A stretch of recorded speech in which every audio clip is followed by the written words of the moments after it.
Hi David, I'm a cork and I want to invite you to come on an adventure into the world of cork. Do you want to come with me? Let's go then.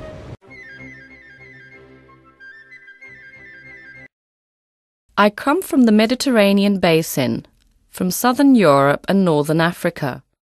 The tree I come from is the cork oak, which grows in countries like Portugal, Spain, France, Italy, Morocco, Algeria and Tunisia, where the climate is warm and humid. It all begins with a little acorn. The fruit and seed of the cork oak tree, or just cork tree, which has the botanical name Quercus suber L. The cork tree grows slowly to a height of 10 to 20 meters. It has an average lifespan of 170 years, although many cork trees live to be well over 200. It is the bark of the cork tree that gives us cork. Do you know what a plantation of cork trees is called? No? Well, it's called a cork forest. Did you know that cork forests help the planet to breathe? Take a deep breath and let's find out why. Play a very important ecological role. As well as producing oxygen, they retain carbon dioxide, preventing the carbon from being released back into the atmosphere. Carbon dioxide is a greenhouse gas released by cars, factories, and many other sources of pollution, and is responsible for global warming and climate change. The cork forest is also the natural habitat of many animals, giving them food, shelter, and protection. The cork forest is home to, for example, mammals like foxes, gannets, wild boar, deer, hares, birds like the black stork, the wood-chat shrike, owls, and many other birds like the grey heron, which migrates from northern Europe to escape the cold. Some birds rest in the cork forest while others fly on to Africa.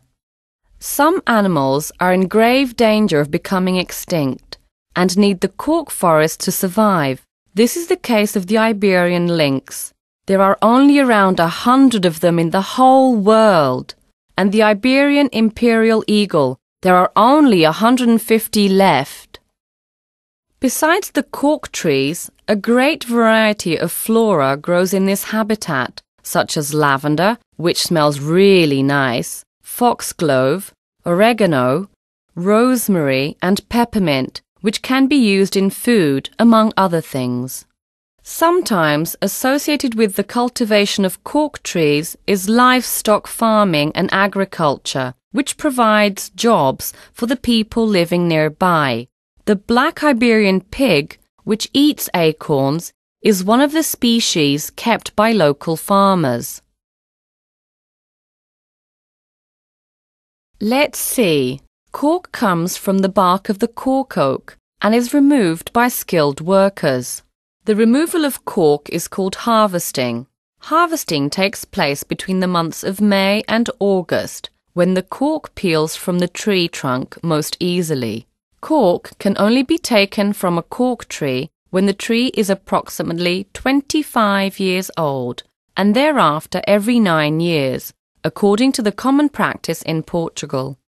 The cork from the first 2 harvestings can have a number of uses, but only from the 3rd harvest, when the tree is over 40 years old, can the cork be used to make corks. Do you know how many corks can be made with the cork from a single cork tree? Think carefully. On average, 4,000 corks. Imagine that! Not at all. The tree isn't cut down, only the bark is removed, and a new layer starts growing immediately.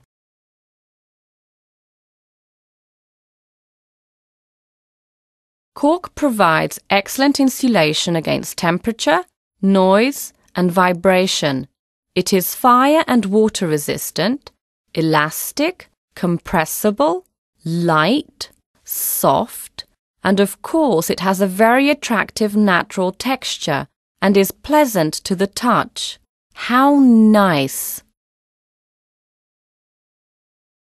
There are corks, like me, which seal bottles, preserving drinks in a natural way. As a building material, cork is used for insulation against temperature, noise and vibration. But there's more. Although you can't see it, cork is widely used in the construction of roads, bridges, airport runways, dams and swimming pools. It is also used as the outer layer of floors and walls. You will find cork in furniture and in a number of decorative or work items. You may not know it, but cork is also used in hockey and cricket balls and shuttlecocks because it is light and very resistant. There are even musical instruments and toys which contain cork. Cork can also be found in the soles of shoes, in jewellery and clothing. Finally, cork is used by the car manufacturing industry, in submarines, airplanes and rockets. Did you know that the cork industry uses every single gram of cork? Nothing goes to waste. The cork which is left over from the production of corks is ground up and made into tens, hundreds, even thousands of items. Even the dust is used to produce electricity. Yes or no? Of course it can. Cork remains environmentally friendly for its entire lifespan. Corks and other cork objects can be ground and reused in new applications in practically all of the areas we mentioned. And there you are. You've learnt that the cork tree plays a very important ecological role and that cork products are extremely diverse and environmentally friendly. Do you want to see a cork tree being planted?